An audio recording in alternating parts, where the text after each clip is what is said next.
Pronto, então, bom dia, irmãos. Vamos continuar então com este estudo do livro de Apocalipse.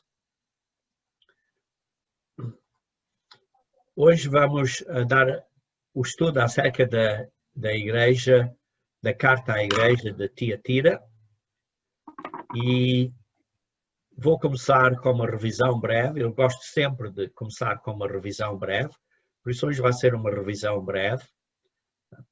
Só 4 pontos que eu quero rever, assim, dos outros estudos anteriores.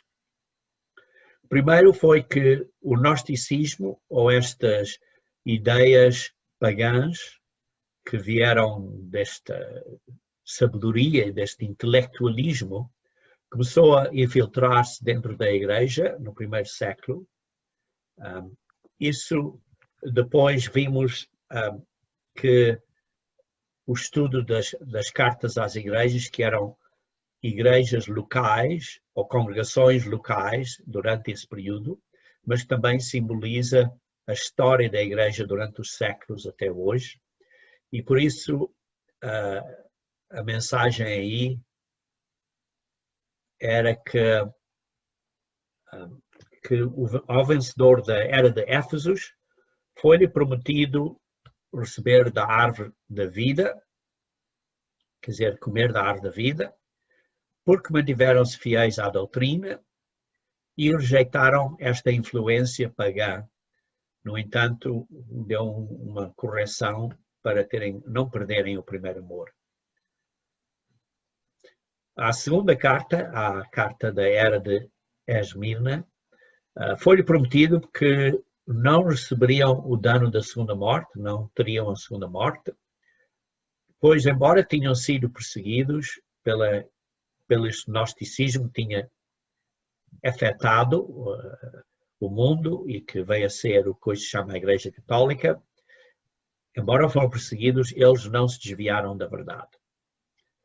Depois, na semana passada, falámos acerca da terceira carta, a Pérgamo, e dizendo a eles que ao vencedor da era de Pérgamo era aquele que não transigiu.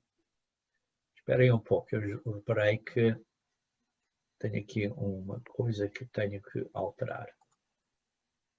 Um momento, sim. Ok, pronto. Continuar então. Vemos aqui que na igreja, na mensagem à igreja de Pérgamo, vimos que a mensagem foi que aqueles que não transigiram, aqueles que não permitiram ceder às igrejas pagãs, sob pressão, foi-lhe prometido um nome escrito numa pedra branca, simbolizando, comparando com o pergaminho, que o nome de pergaminho, como mencionámos, vinha dessa área, e o pergaminho era uma coisa temporária, que não durava, que era feita de pele de animais, mas a pedra branca era uma maneira de escrever a pedra que era mais permanente, e assim nós vamos ter um novo nome no Reino de Deus, que vai ser um nome permanente para nós. Isso é a revisão, essas 3 eras da igreja que cobrimos nas semanas passadas. Hoje vamos falar acerca da mensagem à era de Tiatira, uma mensagem que era a igreja que começou a tolerar a apostasia e por isso, digamos assim, é uma igreja que veio a se tornar corrupta, mas dentro dessa igreja havia alguns que se mantiveram fiéis à verdade. E por isso vemos aqui esta mensagem a Tiatira. O ponto interessante aqui é que esta carta, das cartas às 7 congregações, às 7 igrejas, às 7 eras da igreja, é a carta mais longa de todas as cartas. No entanto, a cidade de Tiatira é como se fosse a cidade mais insignificante. e da qual pouco sabemos. Pouco sabemos acerca dessa cidade. Essa cidade era no interior, numa área agrícola, que era bem rica, e era famosa ou muito conhecida pela fabricação de matrizes de cor roxa. Daí vemos, por exemplo, a história de Lídia. Ora, vamos então ver em Atos 16, versículo 14 e 15. Vamos então ver Atos 16, versículo 14 e 15. Atos 16, versículo 14 e 15. Diz assim: certa mulher chamada Lídia, da cidade de Tiatira, vendedora de púrpura, quer dizer, de coisas que eram feitas desta matriz roxa, temente a Deus, nos escutava, o Senhor lhe abriu o coração para atender às coisas que Paulo dizia. Então, esta senhora começou a entender a verdade. E depois de ser batizada, ela e toda a sua família, toda a sua casa, nos rogou, dizendo: se acham que se julgam que eu sou fiel ao Senhor, entram na minha casa e fiquei aqui.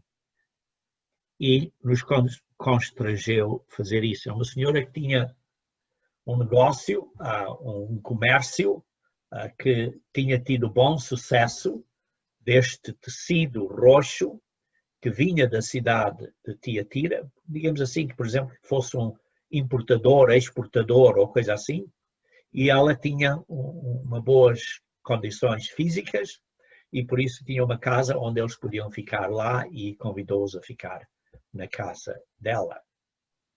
É possível, não estou a dizer que é facto, mas é possível que o Evangelho foi levado à cidade de Tiatira por meio de Lídia, que ela então foi a casa, a família dela, quando foram de volta, então daí veio a crescer a igreja ou a congregação nessa cidade. A cidade de Tiatira também era uma cidade no interior, mas que dava a saída de Pérgamo para o interior. Vemos aqui no mapa, vemos aqui que está ali a Tiatira, e vê-se ali a cidade de Pérgamo, que é à beira-mar, como vimos que tem uma entrada do mar ali, para a cidade de Pérgamo, uma cidade que, como mencionámos na semana passada, que digamos assim era a capital desta região toda, e aí havia uma estrada, como vemos, que ia para o interior, passava de Tiatira, Sardis, Filadélfia, etc. Ia para o interior. Então essa dá assim uma ideia geográfica desta área da Turquia, onde estas 7 cartas são escritas. Como mencionei anteriormente, isto era uma rota de cartas, dos correios, digamos assim, os correios, as cartas saíam de Éfesos, iam a Esmirna, a Pérgamo, Tiatira, Sardis, Filadélfia, Laodiceia, e depois o correio voltava e continuava nesta rota. Ora, vejamos, começamos a ler então Apocalipse capítulo 2, versículo 18, que é onde começa esta carta à igreja em Tiatira, e diz assim: ao anjo, como descrevemos previamente, seria o mensageiro, possivelmente o líder físico da igreja ou da congregação naquele período, mas também o líder ou líderes físicos da igreja durante esta era de Tiatira. E diz assim, por isso, aos líderes da igreja desta era, escreve: isto diz o Filho de Deus, que tem seus olhos como chama de fogo e os pés semelhantes ao latão, algumas versões traduzem como bronze, reluzente.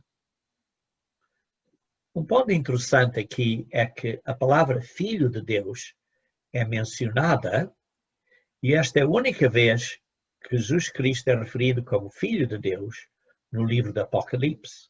Sim, é escrito como Filho de Deus noutras epístolas e nos Evangelhos, mas no livro do Apocalipse é a única vez que é usado este título.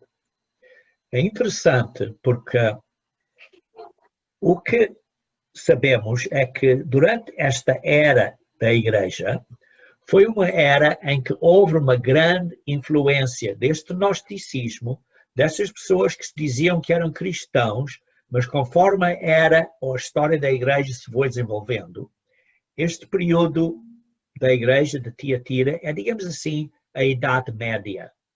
A Idade Média em que houve uma grande infiltração da Igreja Católica.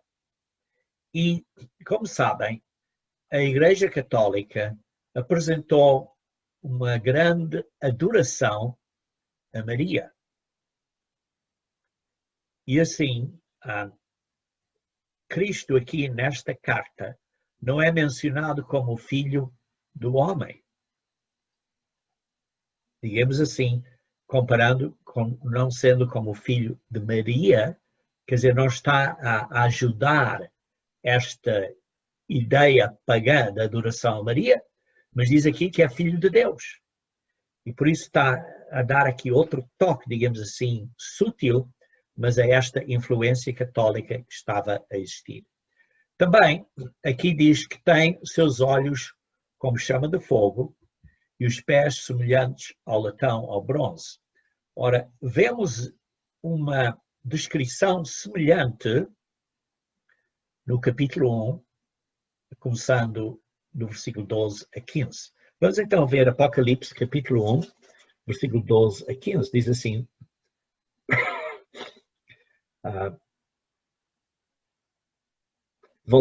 voltei-me para ver quem falava comigo, e voltado vi 7 candeeiros de ouro, e no meio dos candeeiros um semelhante a filho do homem. Por isso vemos aquela situação em Apocalipse 2, versículo 18, é a única situação em que o nome, o Filho de Deus, é usado no livro do Apocalipse. Porque vemos aqui no capítulo 1, está a falar, dizendo, semelhante a filho do homem, com vestes talares e cingida à altura do peito, com uma cinta de ouro. A sua cabeça e cabelos eram brancos, como alva lã, como neve. Os olhos como chama de fogo.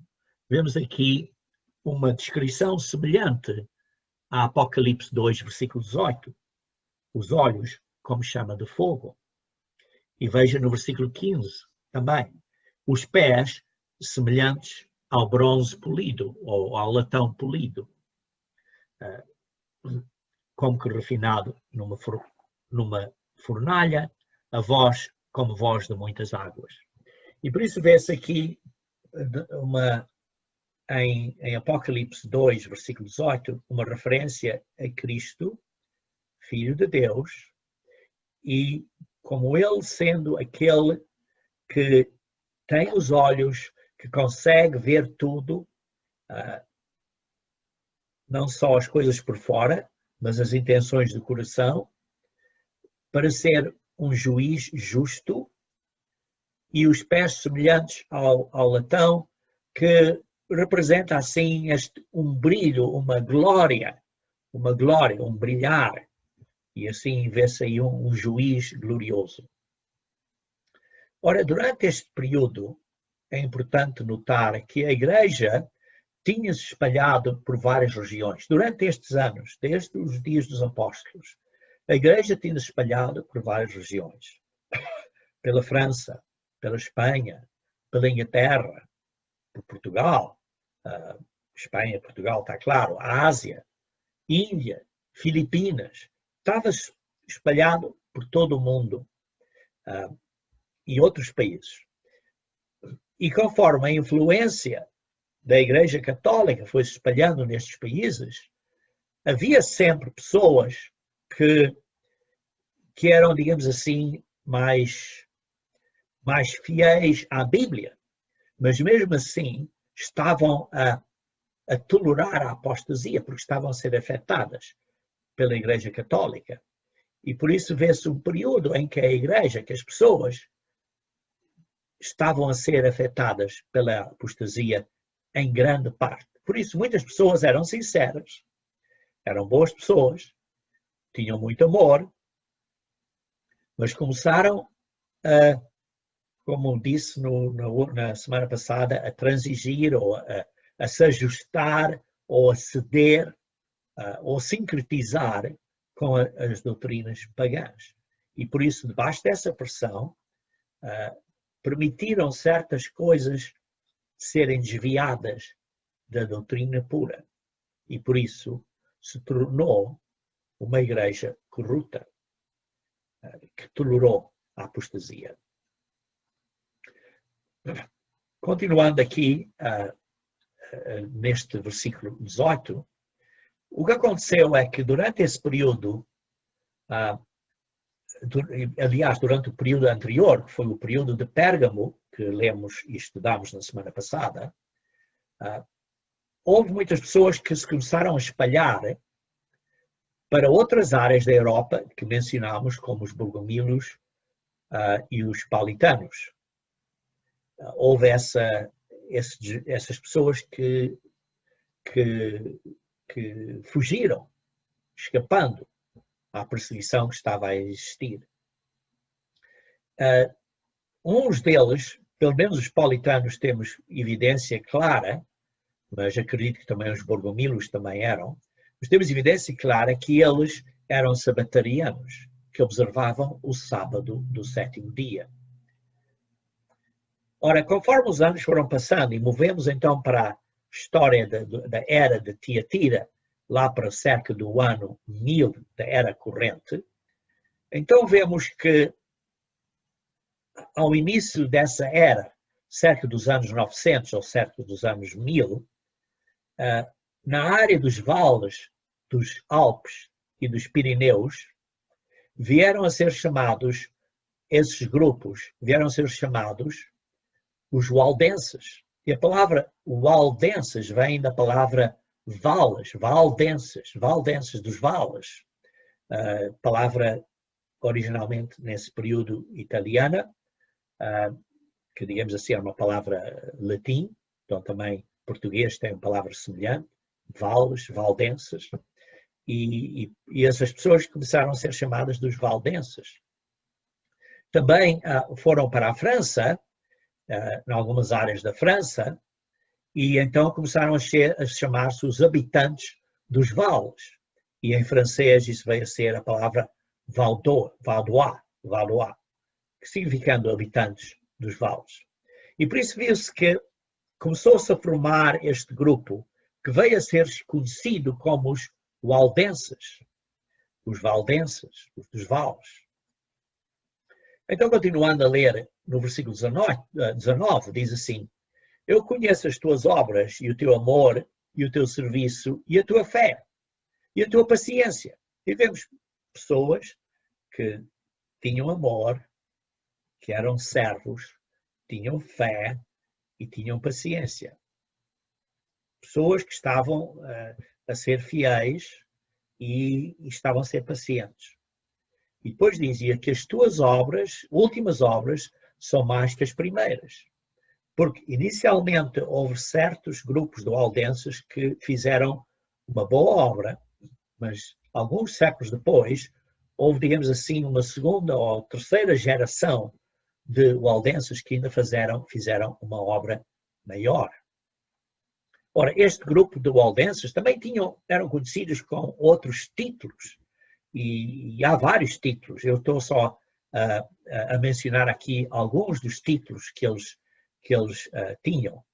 Os valenses, dos valenses, os albiguenses, os berengarianos, os insabatianos, que vem da palavra sábado, aqueles que observavam o sábado, e vários outros títulos. Ora, durante este período da era de Tiatira, houve um dos primeiros servos que... há vários nomes que, quando estudamos essa era, vemos que aparecem. Mas um deles foi um chamado Pedro de Breis, Peter de Breis, ou Pedro de Breis, que começou a sua obra no ano de cerca de 1104. Ele fez uma obra de evangelização bem grandinha, mas cerca de 50 ou 60 anos depois, e por isso é que diz, as tuas últimas obras são mais do que as primeiras, veio uma obra ainda maior por uma pessoa chamada Pedro Waldo, Pedro Waldo, de Lyons, França. É possível que o nome dele tenha vindo daquela região e então veio a ter esse nome.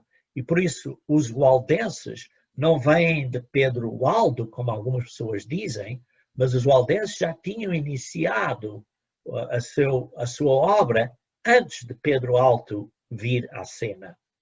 Isso é um ponto interessante que muitas pessoas talvez não tenham notado nisso. Ora, uma grande parte das obras dos waldenses desse período foram completamente destruídos por causa das perseguições. As perseguições causaram que eles queimassem o material, a literatura, e por isso foi destruído. E, basicamente, hoje em dia, há muito pouca informação acerca dos waldenses. Sim, há alguma informação, mas parece que alguns waldenses escondiam, principalmente os mais tarde, escondiam que guardavam o sábado para proteger eles dessa situação. E por isso vemos que, embora os waldenses eram um povo bíblico que seguia a Bíblia, no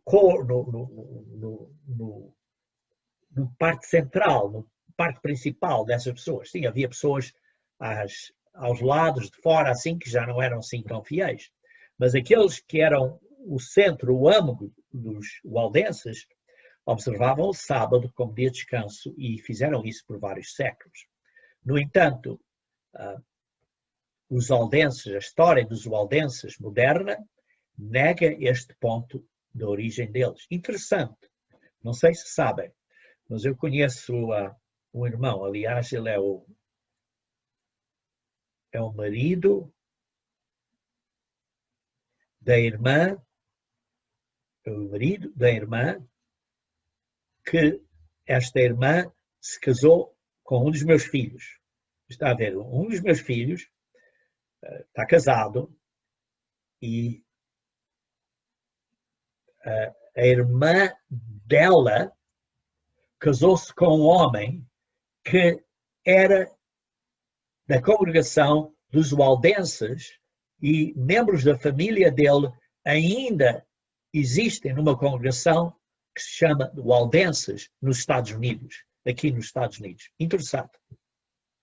É muito interessante que hoje em dia existem esse grupo. E eu falei com ele e perguntei a ele acerca da história dos waldenses e ele diz, não está nada na história dos waldenses modernos que eles guardavam o sábado.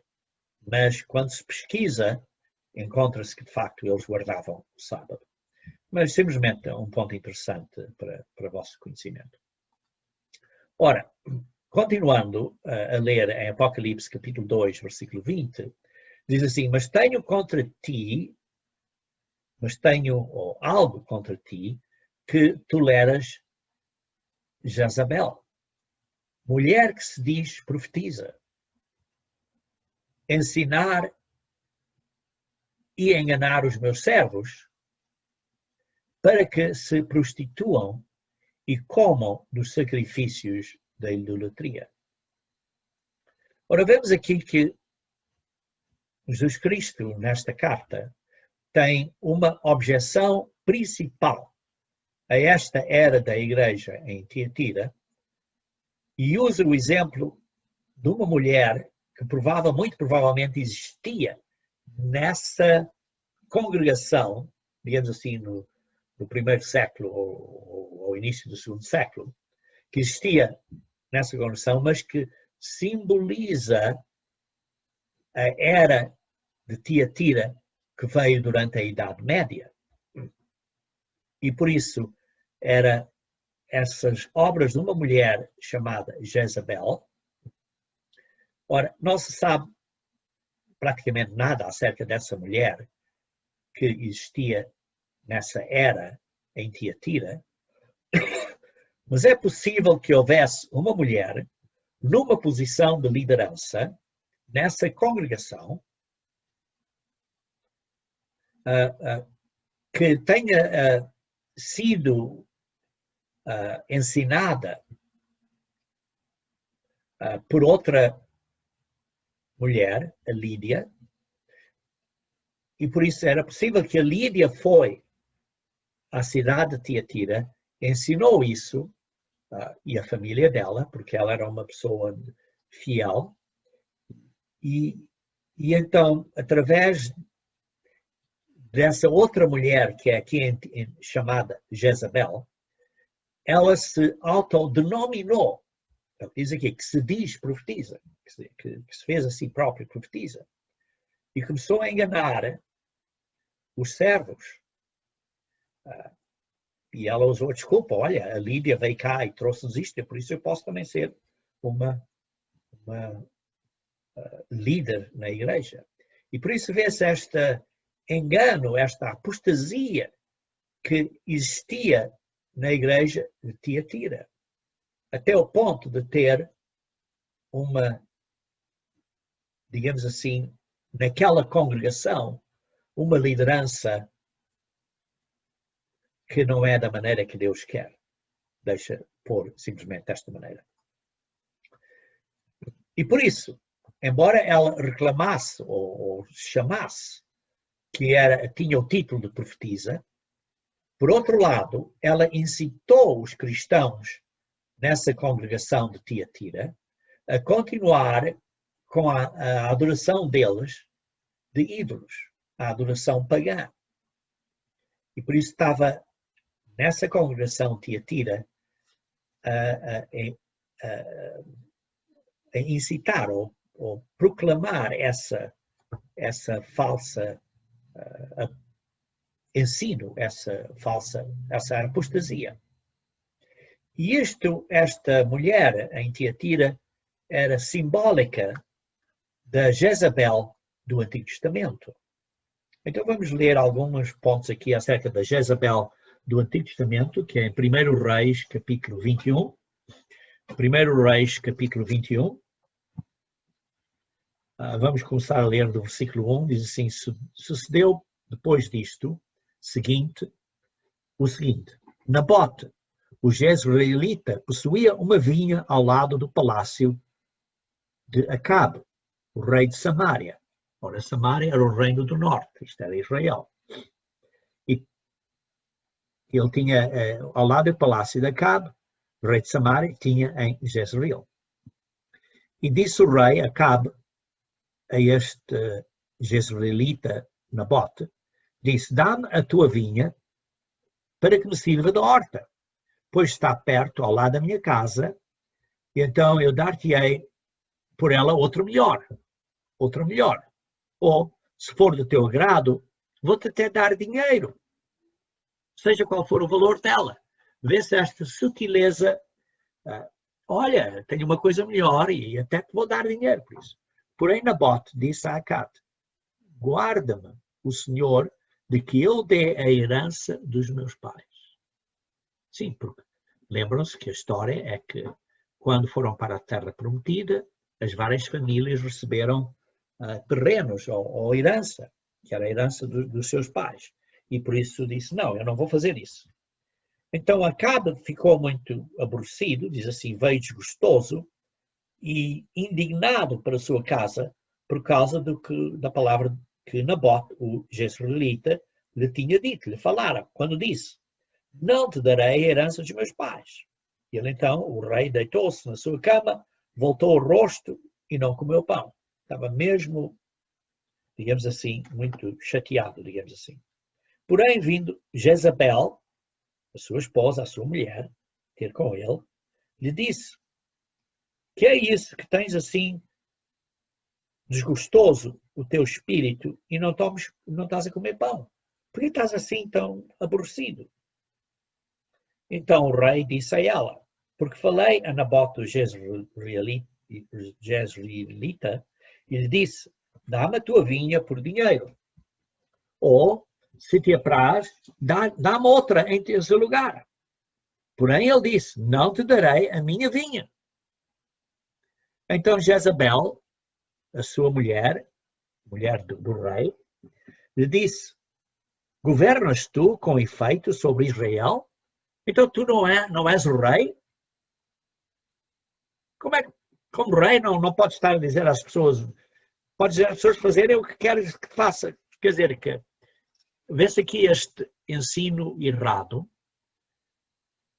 a dizer que, olha, como és um líder, como és um rei, estás acima da lei, podes fazer o que quiseres. Não, ninguém está acima da lei. Até Deus obedece à lei de Deus. E por isso diz assim, levanta-te, come e alegre-se o teu coração, e eu te darei a vinha de Nabote, o Jezreelita. Então vê-se aqui o plano que ela desenvolveu. Então escreveu cartas, no versículo 8, em nome de Acabe, selou-as com o sinete dele, e enviou aos cidadãos e aos nobres que havia na sua cidade e habitavam com Nabote. Enviou esta carta. E para cortar a história assim, vamos saltar para o versículo 13. E depois vieram dois homens malignos, provavelmente ela tinha dado dinheiro a eles, sentaram-se de frente dele e testemunharam contra ele, contra Nabote, perante o povo, dizendo, Nabote blasfemou contra Deus e contra o rei. E por isso levaram-no para fora da cidade e o apedrejaram e ele morreu. Continuando então a ler no versículo 15. Tendo Jezabel ouvido que Nabote fora apedrejado e morrera, disse a Acabe, levanta-te, toma posse da vinha que Nabote, o Jezreelita, recusou dar por dinheiro, pois Nabote já não vive, mas é morto. Tendo Acabe ouvido que Nabote era morto, levantou-se para descer para a vinha de Nabote, o Jezreelita, para tomar posse dela. E depois lê-se mais adiante que o profeta Elias disse, no versículo 23, disse, também de Jezabel falou o Senhor, os cães devorarão Jezabel dentro dos muros de Jezreel. Vê-se aqui que uma mulher que era extremamente corrupta, ela vê-se que tinha matado vários dos profetas fiéis e que estava pronta a matar Elias, e ela é, digamos assim, o epítome da corrupção e um símbolo de imoralidade e idolatria.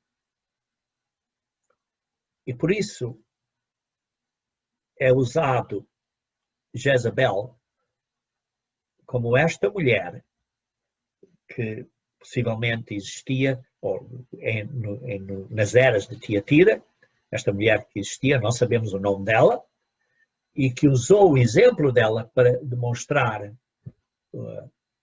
o que haveria de acontecer na Idade Média.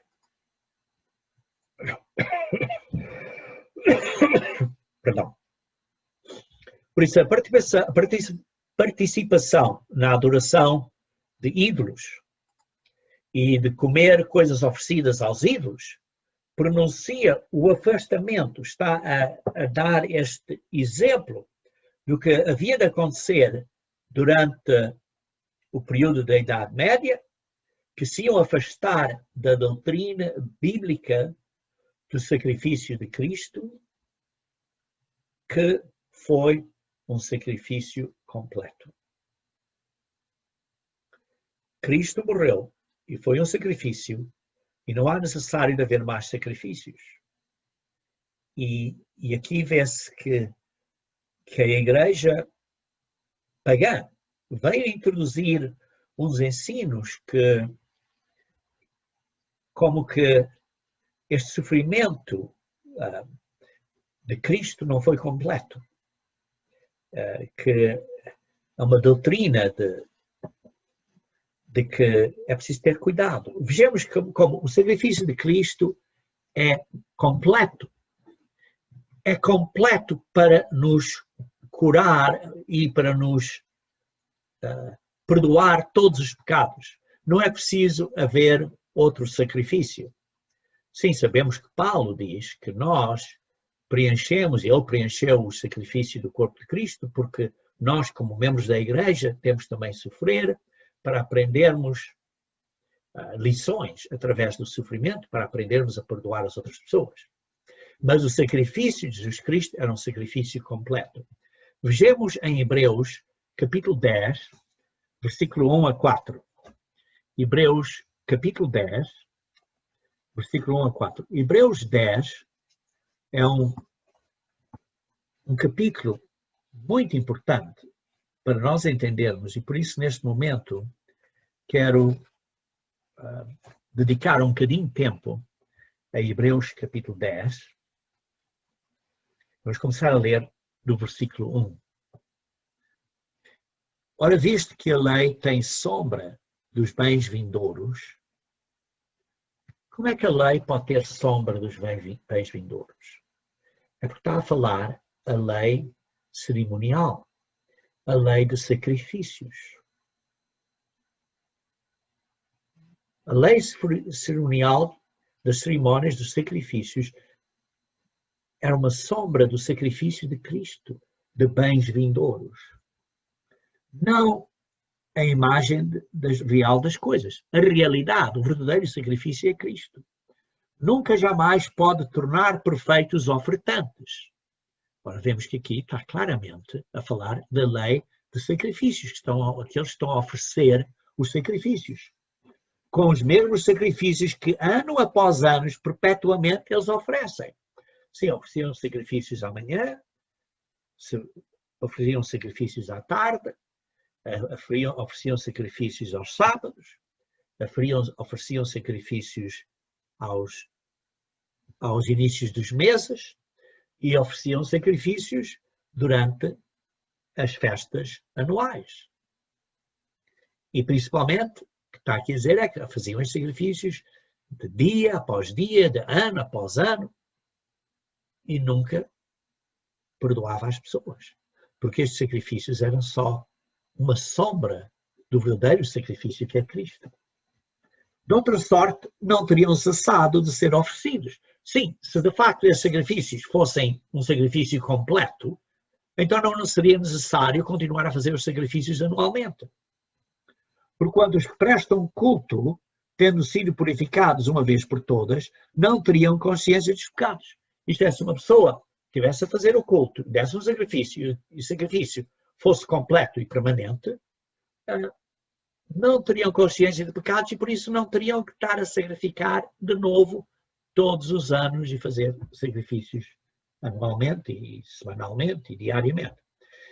Versículo 3. Entretanto, nesse sacrifício faz recordação de pecados todos os anos, porque é impossível que o sangue de touros e de bodes remova pecados. Por isso estamos a ver aqui que o sacrifício que estava a falar, que era incompleto, eram os sacrifícios de touros e bodes de animais que eram oferecidos no templo. Ora, vamos continuar então a ler, do versículo 5 a 10. Por isso, ao entrar no mundo diz: sacrifício e oferta não quiseste, antes um corpo me formaste. Isto é, então Jesus Cristo, o Verbo, ao entrar no mundo físico como um ser humano, disse ao Pai: sacrifício e oferta de bodes e de touros não quiseste. Antes, um corpo físico me formaste, de mim, o Verbo, para eu ser um ser humano. Não te deleitaste com holocaustos e ofertas pelo pecado.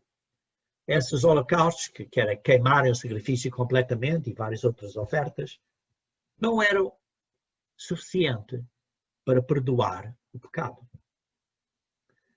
Então, o versículo 7, eu disse: Eis aqui estou. Eis aqui estou, Jesus Cristo a dizer. No rolo do livro está escrito a meu respeito. Quer dizer, isto já tinha sido um acordo entre o pai e o filho, e que já tinham, é como se tivessem escrito possivelmente um livro, não sabemos que livro é este, mas é um livro, já está escrito a meu respeito. Mas poderia ser, está claro, que já está na profecia da Bíblia escrito a respeito de Jesus Cristo, do verbo que tinha que vir. Para fazer, ó Deus, a tua vontade. Por isso, Jesus Cristo está a dizer, aqui estou, Pai, estou na terra, com um corpo físico, para fazer a tua vontade, Pai. Versículo 8. Depois de dizer, como acima, sacrifícios e ofertas não quiseste, nem holocaustos e oblações pelo pecado, nem com isto te deleitaste, coisas que se oferecem segundo a lei cerimonial, a segunda lei de sacrifícios. Então acrescentou, eis aqui estou para fazer, ó Deus, ó Pai, a tua vontade. Eis que estou aqui, Jesus Cristo a dizer, para fazer a tua vontade. Remove o primeiro para estabelecer o segundo. Remove esses primeiros sacrifícios, essa primeira antiga aliança, para estabelecer o segundo sacrifício permanente, o sacrifício de Jesus Cristo, que é parte da nova aliança. Versículo 10. Nessa vontade é que temos sido santificados. Nós somos separados, somos feitos santos através dessa vontade, mediante a oferta do corpo de Cristo, uma vez por todas. Este sacrifício foi um sacrifício completo, uma vez por todas. Isto é um ponto muito interessante aqui em Hebreus capítulo 10. Ora, continuando a ler, do versículo 11 a 14, diz assim, ora, todo sacerdote se apresenta dia após dia a exercer o serviço sagrado, dia após dia, o serviço da manhã e o serviço da tarde, e a oferecer muitas vezes os mesmos sacrifícios que nunca, jamais podem remover pecados. Os sacrifícios da antiga aliança, os sacrifícios que ofereciam de bodes e touros, nunca podiam remover pecados. Versículo 12. Jesus, porém, tendo oferecido para sempre um único sacrifício pelos pecados, depois de ser ressuscitado, assentou-se à destra de Deus. O sacrifício de Jesus Cristo é perfeito, é completo.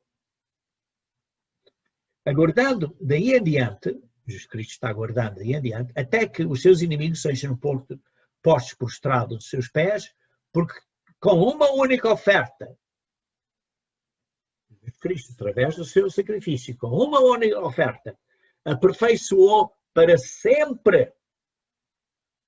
Uma única oferta. Jesus Cristo aperfeiçoou para sempre você e eu. Quando estão sendo santificados. Você e eu estamos sendo santificados. Estamos no processo de santificação, através do Espírito Santo que Ele nos dá. Estamos a arrepender e a ficar, de dia a dia, melhores pessoas. Mas foi só um sacrifício. Aquele sacrifício pagou tudo, completamente. Foi um sacrifício completo. E o que se passa, por exemplo, até, por exemplo, na Igreja Católica, quando tomam aquela hóstia, como é que se chama? É como se, olha, é o corpo de Cristo e não podemos morder. Vocês não se lembram, se alguns de vocês eram católicos, essa é uma coisa que diziam, não podes morder esta hóstia, porque é o corpo de Cristo, para não causar mais sacrifício, coisas assim. Vê-se tudo ideias pagãs. Mas vejamos, para concluir esta secção de Hebreus 10, que eu quero sublinhar, quero ler agora de 19 a 31. Diz assim, tendo, pois, irmãos, intrepidez para entrar no Santo dos Santos. Irmãos, nós entramos no Santo dos Santos. O que é o Santo dos Santos? Vocês lembram-se, o templo tinha aquele véu e que só o sumo sacerdote podia ir para lá do véu, uma vez por ano o dia de expiação. Só podia ir para lá do véu uma vez por ano no dia de expiação. Ir para lá do véu, que era para o Santo dos Santos, era simbólico, onde estava a arca, era simbólico do trono de Deus. E por isso o sumo sacerdote tinha primeiro que se expiar, quer dizer, limpar e santificar e fazer uns sacrifícios para tirar os seus próprios pecados, isto é, para representar Jesus Cristo, e depois, só uma vez por ano, é que podia entrar lá representando Jesus Cristo, que Jesus Cristo passou pelo véu para o Santo dos Santos. Mas Jesus Cristo fez isso quando foi o dia representado como o movimento do molho. Isso era a representação que ele fez isso, e então aqui está a simbolizar isto.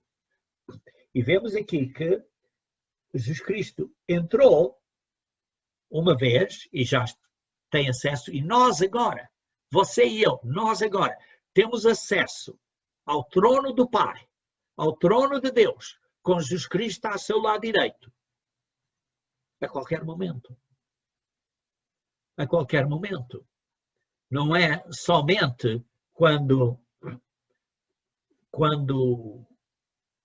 é o dia de expiação, é a qualquer momento, a qualquer altura. Quando nós vamos aos nossos joelhos e oramos, nesse momento temos acesso ao trono de Deus.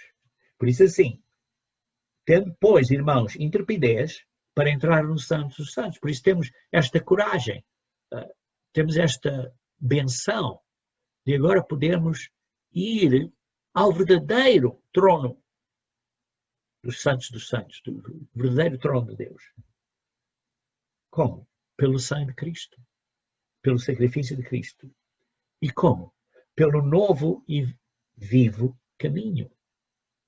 Não era o caminho que o sumo sacerdote fazia nos dias de expiação, tinha que matar um cordeiro para se lavar e depois ia lá com o sacrifício do bode que representava Jesus Cristo.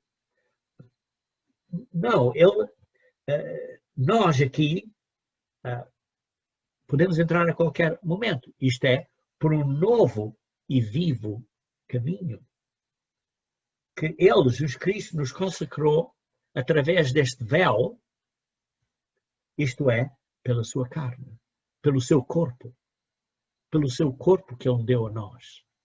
Podemos entrar diretamente como membros do corpo de Cristo, podemos entrar no Santo dos Santos, no trono de Deus, quando oramos. Porque então estamos vestidos com vestes brancas, sem pecado, e então podemos apresentar a Deus nas nossas orações. E por isso, quando nós oramos, quando nós nos ajoelhamos e oramos a Deus, estamos a entrar no Santo dos Santos por este novo e vivo caminho. Porque Jesus Cristo é um sacrifício completo que nos abriu esta porta para podermos ter acesso ao trono de Deus. E versículo 21, e tendo grande sacerdote sobre a casa de Deus, aproximemo-nos com sincero coração, em plena certeza de fé, tendo o coração purificado de má consciência. Queridos irmãos, as nossas consciências devem estar limpas. Queridos irmãos, precisamos de nos ajoelhar, orar e pedir a Deus para ajudar a limpar as nossas consciências. Se você ainda tem uma consciência que se sente culpado, tem que pedir a Deus por esta intervenção. De má consciência, lavado o corpo com água pura. Por isso diz assim, guardemos firme a confissão da esperança sem vacilar. Queridos irmãos, esta é a esperança que nós temos sem vacilar. Pois quem fez a promessa é fiel. Deus é fiel, Jesus Cristo é fiel. Por isso podemos ter fé e confiança de entrar aí. Por isso diz, consideremos também uns aos outros para nos estimularmos ao amor e às boas obras. E por isso diz, através disto, por causa disto, por causa destas boas obras que Deus faz para nós, por a graça de Deus para nós, que é a obra de Deus, da sua graça para conosco, nós temos que copiar, imitar, a ter obras de carinho e amor para com outros. As boas obras. E como é que podemos ter obras de amor para com outros? Quando convivemos com eles. Como convivemos com os irmãos. E por isso esta situação em que vivemos agora, irmãos, com este distanciamento de pessoas, principalmente de cristãos, quando há cristãos que se podiam estar juntos, isto é do maligno. Irmãos, isto é do maligno.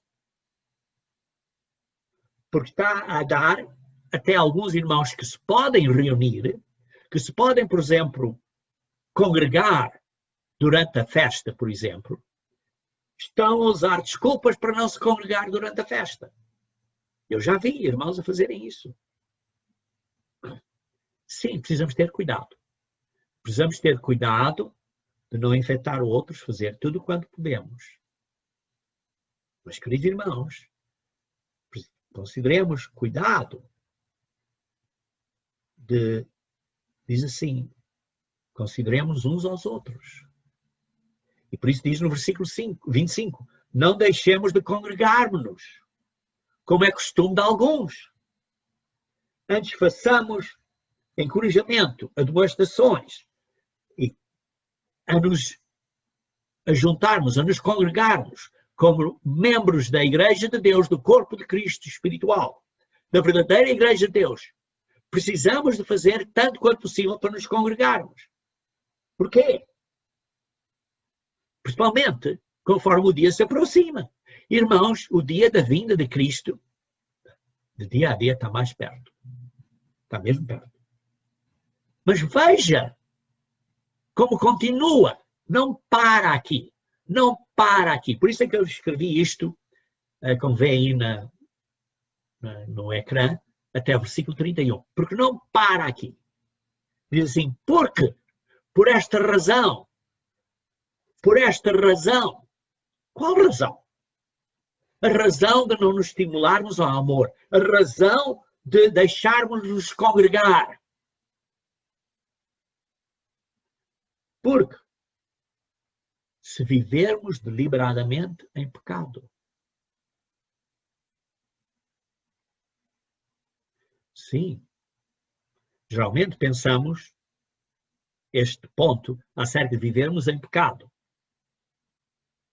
E se nos arrependemos e estamos na Igreja de Deus, não podemos continuar a viver no pecado. Correto, está certo. Mas adicionalmente, veja o contexto.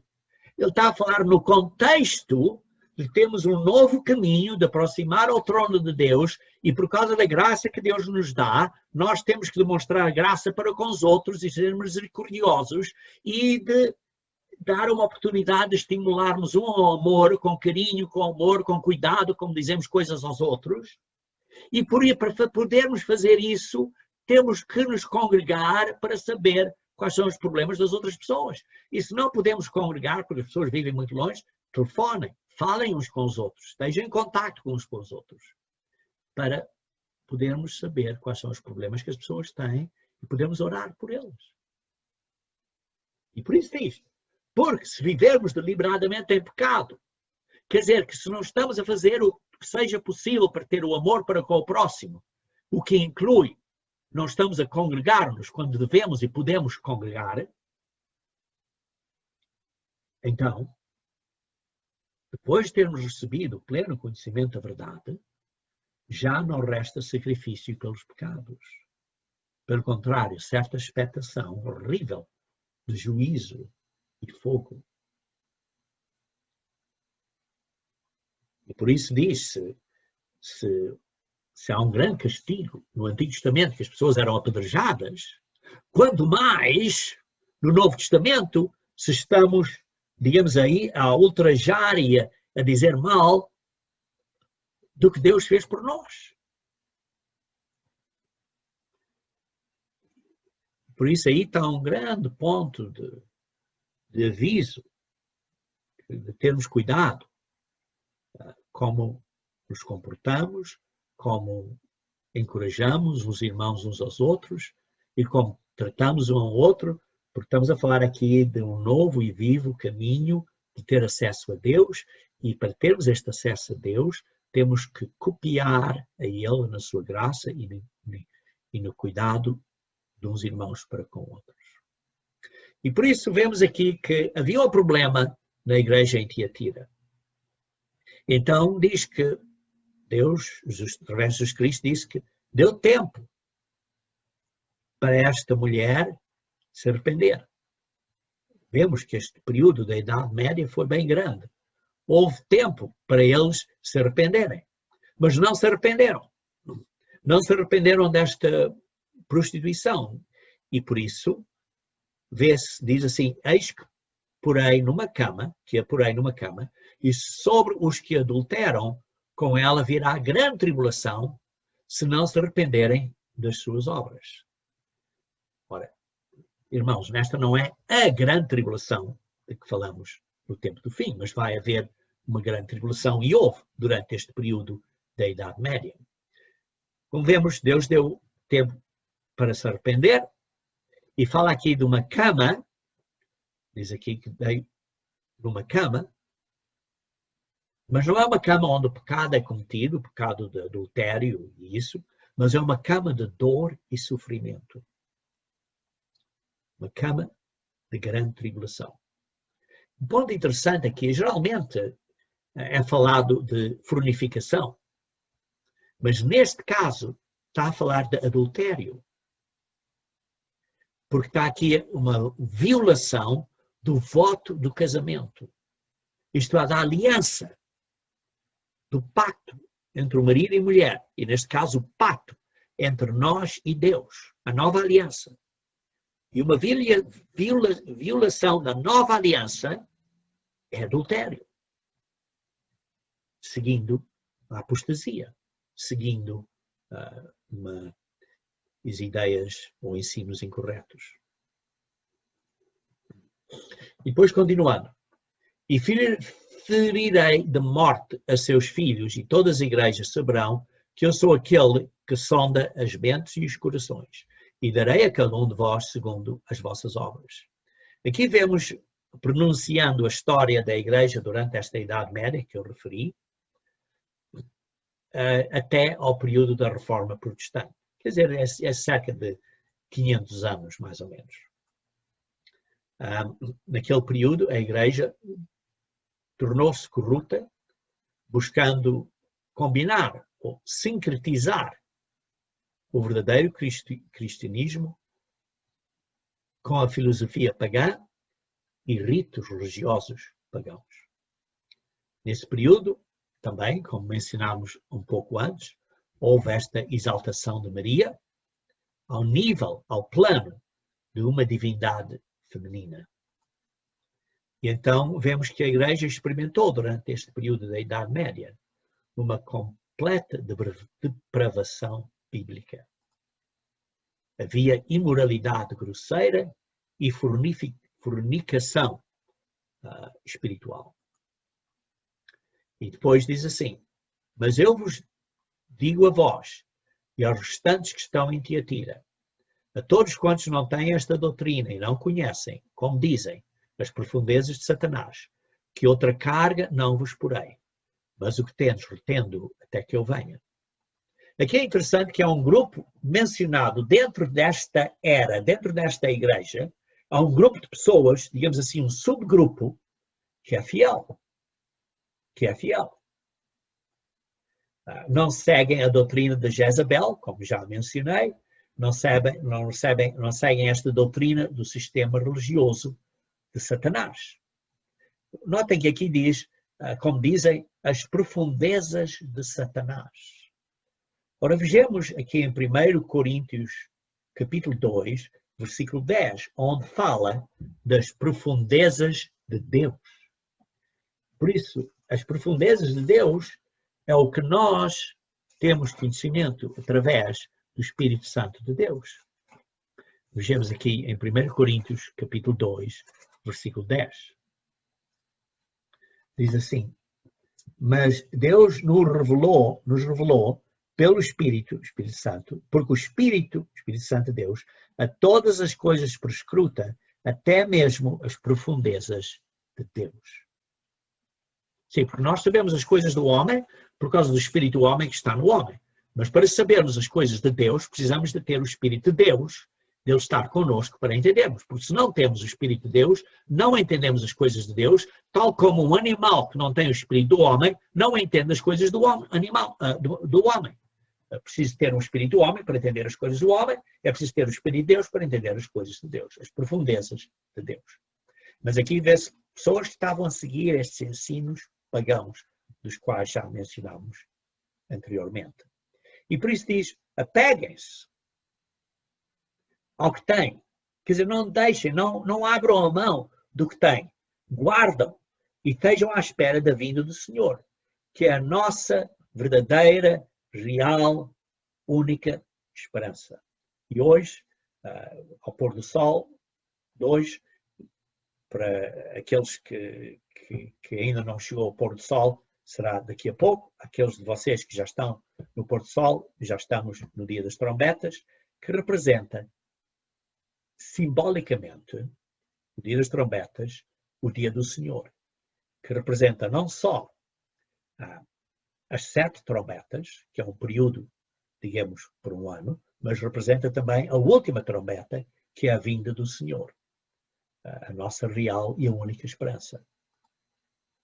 Continuando então, chegando aqui à parte final desta carta a Tiatira, vê-se, e ao que vencer e guardar até ao fim as minhas obras, eu lhe darei poder sobre as nações, e com vara de ferro as regerá, e serão quebradas como vasos de oleiro, como também recebi de meu Pai.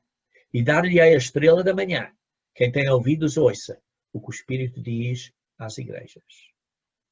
E por isso, ao que vencer, aos cristãos vencedores são prometidos lugares de autoridade, de responsabilidade. Esses vão compartilhar o governo de Cristo sobre as nações do mundo. Diz aqui também que diz com vara de ferro as regerá, vai governar estas nações. Mas a palavra regerá vem da palavra grega poimaino, que quer dizer cuidar como pastor. E por isso, não é só governar ou reger como a vara de ferro a justiça, não é só isso, mas é administrar com essa vara de ferro, como o pastor usa a vara de ferro gentilmente e misericordiosamente para guiar as ovelhas. Sim, a vara de ferro é para usar contra os lobos, mas para as ovelhas a vara de ferro é para as guiar gentilmente. E por isso vai reger com esta vara de ferro, mas não é só para trazer justiça, mas também para administrar misericórdia e a direção de Deus. E depois diz, dar-lhe-ei a estrela da manhã. Provavelmente uma referência a Cristo, que vai trazer uma nova manhã, um novo dia, um novo mundo de alegria, um novo mundo maravilhoso, um novo mundo de luz e paz. No mundo vindouro, no mundo da manhã, no reino milenial e para lá disso, no futuro, no novo céu e na nova terra.